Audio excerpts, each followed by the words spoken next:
এটি আলোচনা নয়, মনে করিয়ে দেয়। সব রাজনৈতিক দলের নিজস্ব একটা পরিকল্পনা থাকে, আদর্শ থাকে, এটা ব্যতিক্রম কিছু নয়। তেমনিভাবে যারা সমর্থক, যারা রাজনীতি করে বা দলকে ভালোবাসে, তাদেরও একটা আদর্শ থাকে এবং তারা একটা নির্দিষ্ট দৃষ্টিকোণ থেকেই দলকে সমর্থন করে, দলকে ভালোবাসতে চায়, ব্যক্তিকেও ভালোবাসে।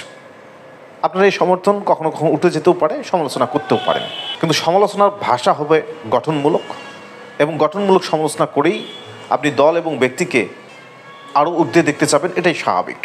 আমার এই ইউটিউব জার্নিতে আমি বলার চেষ্টা করেছি সমালোচনা গঠনমূলকই হবে এবং ভাষা হতে হবে মার্জিত।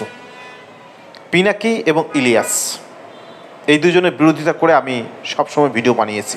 এমনটা না যে কোনো নির্দিষ্ট দলকে তারা বিরোধিতা করেছে, সেজন্যই তাদের বিরোধিতা করেছি।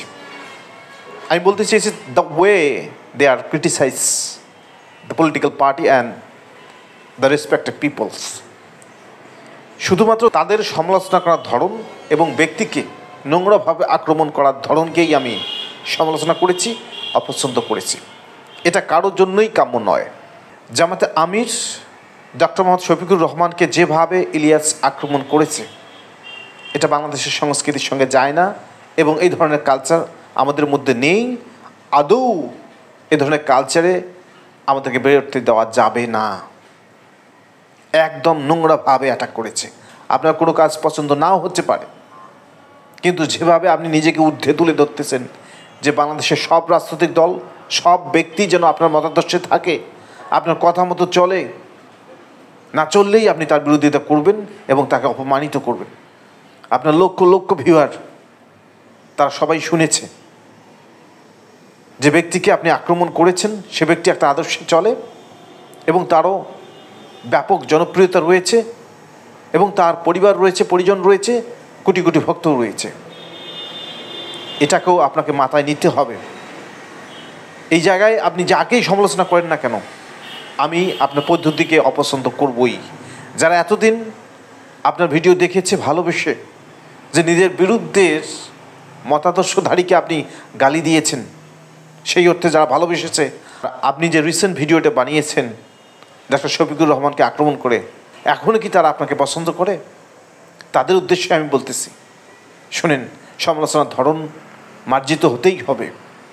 আমরা এটাই চাই, শুদ্ধ রাজনীতি হোক, দেশকে ভালোবেসে রাজনীতি হোক, দেশের জন্য রাজনীতি হোক।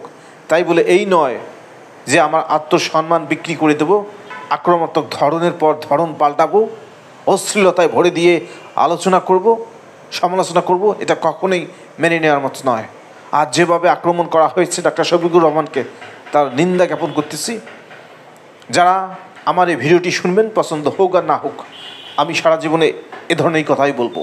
সমালোচনা হতে হবে গঠনমূলক, ভাষা হতে হবে মার্জিত। আপনি যেই হন না কেন, আপনি যেই দৃষ্টিকোণ থেকে কথা বলেন না কেন, আপনার অবস্থান ন্যায়সঙ্গত হতেও পারে, অন্যায়সঙ্গত হতেও পারে কারো কারো দৃষ্টিকোণ থেকে, কিন্তু তারপর আমি বলবো ভাষা হতে হবে মার্জিত। আপনার গঠনমূলক আলোচনা অসম্মানজনক হতেও পারে কারো কারো দৃষ্টিকোণ থেকে, কিন্তু শুদ্ধতার ক্ষেত্রে বিন্দুমাত্র ছাড় হবে না। আমরা জাতি হিসেবে এগুলো কখনোই উপেক্ষা করতে পারি না। এই ধরনের আচরণ থেকে আমাদের বেরিয়ে আসতে হবে। সমালোচনা থাকবে, আলোচনা থাকবে, সমর্থন থাকবে, আবার সমর্থন উঠিয়ে নেওয়াও থাকবে। এটাই ব্যবস্থা হওয়া উচিত। রাজনৈতিক ক্ষেত্রে মানুষের পছন্দের অবস্থান কর্মকাণ্ডের উপর নির্ভর করবে, বিভিন্ন পরিস্থিতির উপর নির্ভর করতেও পারে, কিন্তু অশ্লীলতা কখনো ভাষা হতে পারে না। ধন্যবাদ সবাইকে।